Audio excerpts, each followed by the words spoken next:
Help me hit 7,000 subscribers. Support the video with a like and leave your thoughts in the comments. I read everyone. Thank you. I never imagined I'd be standing in my own living room, watching someone I once loved walk back into my life, carrying all the confidence of someone who believed the world had been waiting for her. My name's Julian, 38, and for the past 2 years, I've been living quietly in a house that feels emptier without her, though I never allowed myself to truly miss her. Not in the way she seemed to think I would.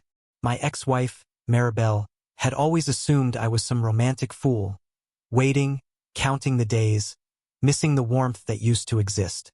The truth is, I wasn't. When we split, it wasn't because of fireworks or betrayal. There was no cheating, no dramatic screaming matches, just a gradual drift. A quiet unraveling of everything that had once been vibrant between us. Maribel had grown restless, impatient with the life we'd built together. I, on the other hand, had grown tired of pretending that silence wasn't louder than any argument we ever had. And so I let her go. Not bitterly, not angrily, simply by letting go of the need to convince someone to love me the way I deserved. Then, last Thursday, I heard the knock. I opened the door, expecting maybe a neighbor or the delivery guy. Instead, there she was, Maribel, smiling like she had just arrived to reclaim something she thought she lost. She wore that same charm that had first drawn me in, the little tilt of her head, the laughter that once felt like sunlight in the middle of a gray day. Her eyes, though, carried a question she didn't have to ask, because she already assumed the answer. You missed me, didn't you? I didn't answer right away. Instead, I just stepped aside and let her in, letting the familiarity of her presence wash over me, careful to keep the calm I had cultivated in the years without her. She walked past the doorway, her steps confident, deliberate, like she owned the space she had once shared with me. The air was heavy with memories, the smell of old coffee, the faint scent of lavender that always lingered on her scarf. Julian, she said softly, as if testing me, gauging my reaction. I thought, maybe you missed me. I gave a small, neutral nod. I've been fine, I said, my voice even. No warmth, no invitation, just honesty. She blinked, as if trying to reconcile the image she had painted in her head with the reality standing before her. She had imagined tears, longing, some desperate pull in my eyes, a longing for the past. But she found none of that, not because I didn't care, but because I had stopped letting the past define me. Maribel's lips curved into a half-smile, an attempt at charm that didn't quite land. I wanted to see if we could maybe talk, she continued. I raised an eyebrow, silently questioning what exactly she thought we could talk about. Everything had already been said 2 years ago, the vows, the promises, the quiet dissolutions of our shared routines. Then I heard a laugh, soft but deliberate, echoing from the hallway. Presence I hadn't expected. Lila, Maribel's best friend, stepping out from the shadows of the doorway, her expression sharp but playful, her eyes gleaming with an amusement that made my chest tighten in anticipation. She had this way of knowing things before anyone spoke them, a little grin that made me uneasy and intrigued at the same time. Maribel turned slightly, surprised to see her friend there. Lila, I know, Lila interrupted, tilting her head and letting the words hang between us like a sharp knife. I know why you're here, Maribel, but trust me, this isn't exactly the welcome you were expecting. I watched Maribel's smile falter. There was the first flicker of uncertainty, that tiny crack in the armor of confidence she had carried so gracefully.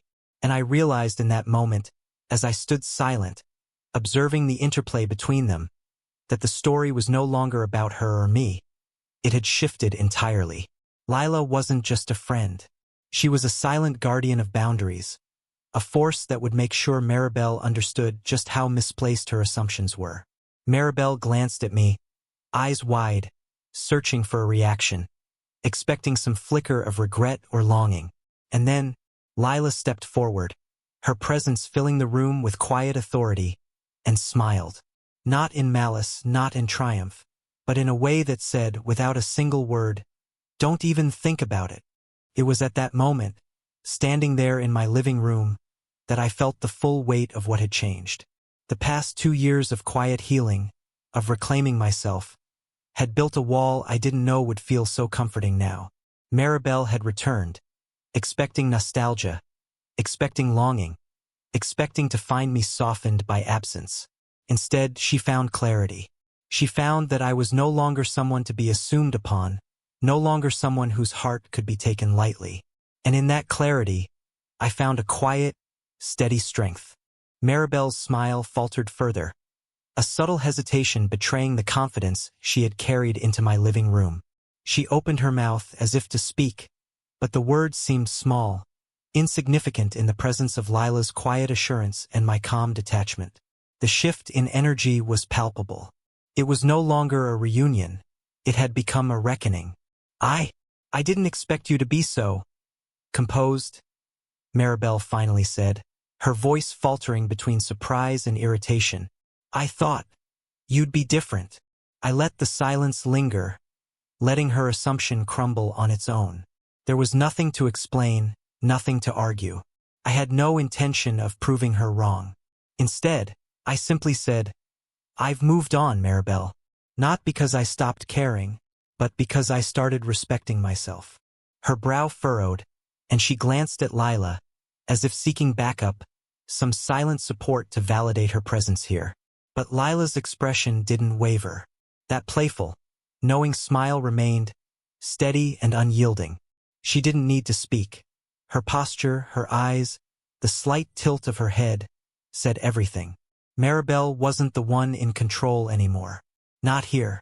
Not now. There was a pause, a delicate stretch of seconds that felt heavier than any argument we'd ever had. And then Maribel's hand, almost instinctively, reached for my arm, the same arm that had once been hers to hold so freely. But before she could even touch me, Lila lightly, almost imperceptibly, stepped in, placing herself subtly between us. A gentle, unspoken barrier, firm yet calm. I didn't move. I didn't need to. I was simply observing, letting the truth settle in the room like dust in sunlight. Maribel's expression changed from expectation to realization. She had come expecting warmth, missed feelings, some trace of longing.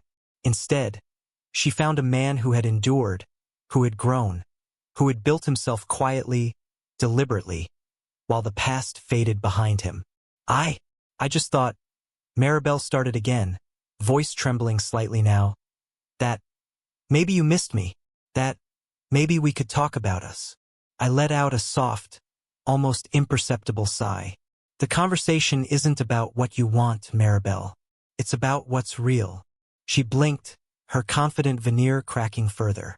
And in that moment, I realized how liberating it felt to no longer be entangled in the assumptions of someone else's expectations. For years, I had carried the weight of what we had been, hoping she would return the effort, the care, the attention I had never stopped giving.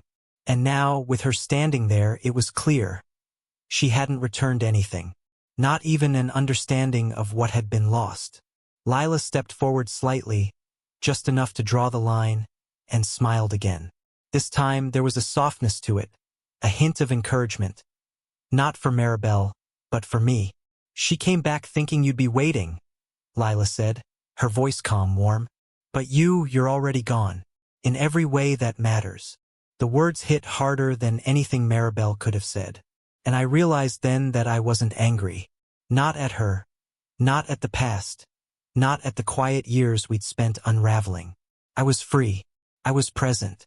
I was finally untethered from someone who had believed she could assume my heart was hers to reclaim. Maribel's lips pressed into a thin line. She opened her mouth, hesitated, then closed it again. There was no fight left in her, no leverage. The room, once filled with the tension of expectation and history, now carried only clarity. I stepped back slightly, giving her space, letting her see that the man she thought she knew was no longer available to her. I hope you find what you're looking for, I said quietly, with no bitterness. I truly do. But it won't be here. Her eyes flicked to Lila, and then back to me, and I saw that flash of understanding, the realization that the past 2 years had built more than distance. They had built a wall I wasn't inclined to let her cross. She nodded slowly, not in triumph, not in defeat, but in recognition of a truth she had underestimated. Without another word, Maribel turned and walked toward the door. I didn't follow. I didn't need to. She had come expecting to see longing, to find an opening, to reclaim a space she no longer had claimed to. Instead, she found silence, calm, and the undeniable weight of boundaries. Lila stayed by the doorway, giving her friend a polite nod as she left. Then she turned to me, a small, knowing smile on her face. "Well," she said softly, "that was easier than I thought it would be." I chuckled quietly, the sound unfamiliar but comforting. "Yeah," I said, finally allowing the tension to ease from my shoulders. "Easier for me, too." We stood there for a moment, the quiet stretching comfortably between us. And for the first time in years, I realized how rare that kind of peace felt. Not the absence of love or excitement, but the presence of clarity and self-respect. I didn't need Maribel to come back to me. I didn't need her to apologize or explain herself. I didn't need anything from her anymore. And that realization, strange as it felt, was more powerful than anything I had ever hoped to find in her return. Sometimes love doesn't come back the way you think it will. Sometimes the people who think they're reclaiming the past are the ones who walk away, smiling, only to realize that it's you, standing still, grounded, unshaken, who has truly moved on. And in that quiet, victorious moment, I finally understood what it meant to be free.